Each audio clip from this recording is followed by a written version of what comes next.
You might have heard this phrase, study smart, not hard, but where do you learn how to do it? In school, you learn what to learn, math, history, science, Spanish, but not so much on how to learn. It's rare to find classes on how to learn, how to think, how to remember, and how to study. In this fast-paced, ever-changing world, these are the skills that will serve you as a student, not only in school, but also in life. The things I'm going to talk about here is based in neuroscience and brain science. And so I'm going to share with you 4 things you need to stop immediately and 4 things you want to start. Number 1, I want you to stop multitasking. That's right, stop multitasking. Many of you believe that you're doing 2 things at once or 3 things at once, and you're not actually multitasking, because every single time you switch from one task to another, you have to regain your focus and your flow. And it can take anywhere from 5 minutes to 20 minutes. So the more accurate term is not multitasking, it's actually called task switching. But it takes more time, it's less productive, and there's more errors. There was a study done at University of London saying it can even lower your IQ. Multitasking or attempting to multitask can even lower your IQ, similar that if you stayed up to all night.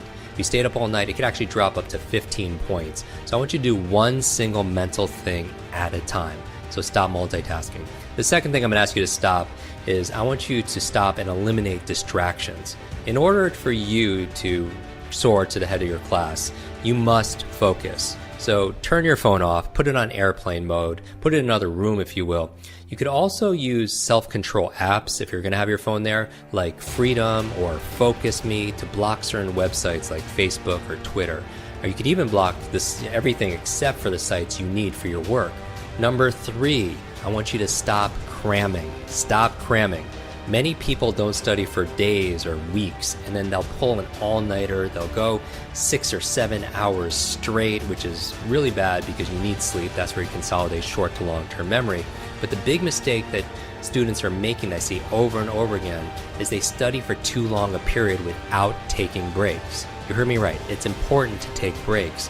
We know you study better when you study in chunks. Your retention diminishes after about 25 or 30 minutes.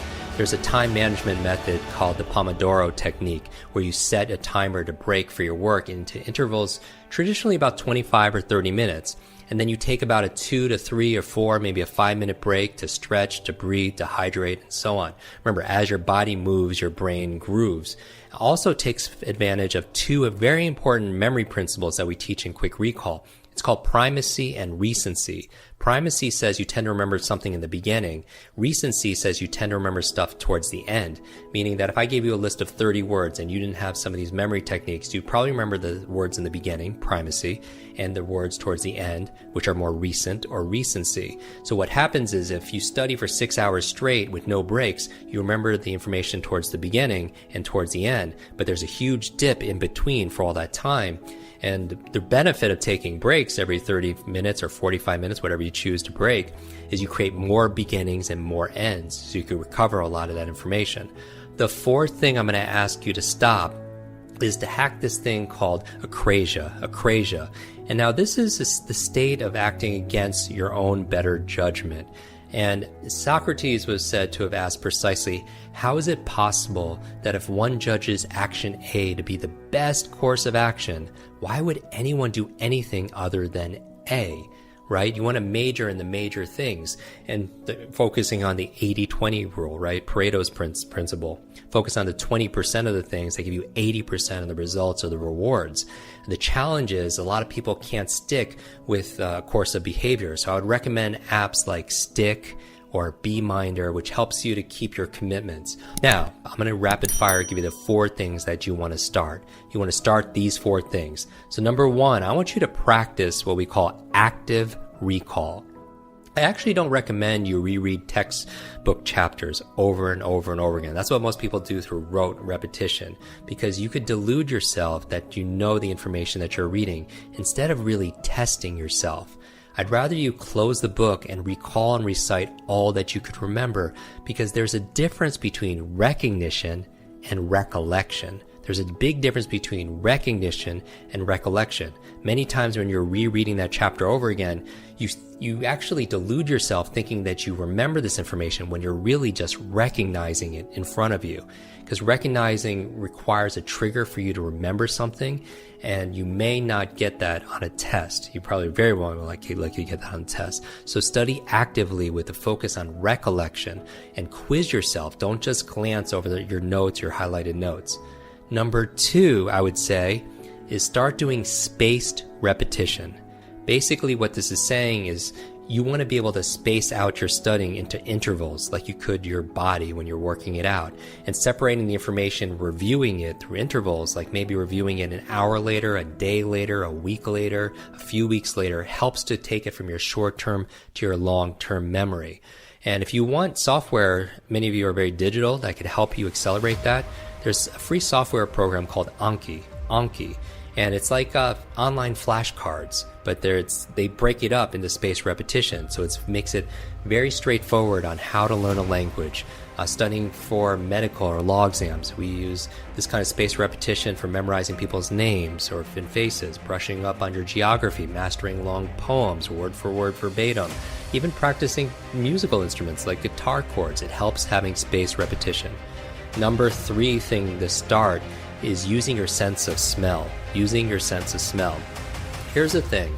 A lot of people don't realize that your environment gets anchored to the information that you're learning. And so you can't always bring the environment into the place. So it's obviously better to study in the room that you're going to take the exam in, because you're unconsciously going to anchor that to the temperature, to the lighting, to the smells. All of that will get anchored to the information. But we can't always do that. So what you're going to do is you're going to take the environment in there with you. And one of the most powerful ways of doing that, actually most connected for your memory out of your senses, is your sense of smell, your olfactory sense.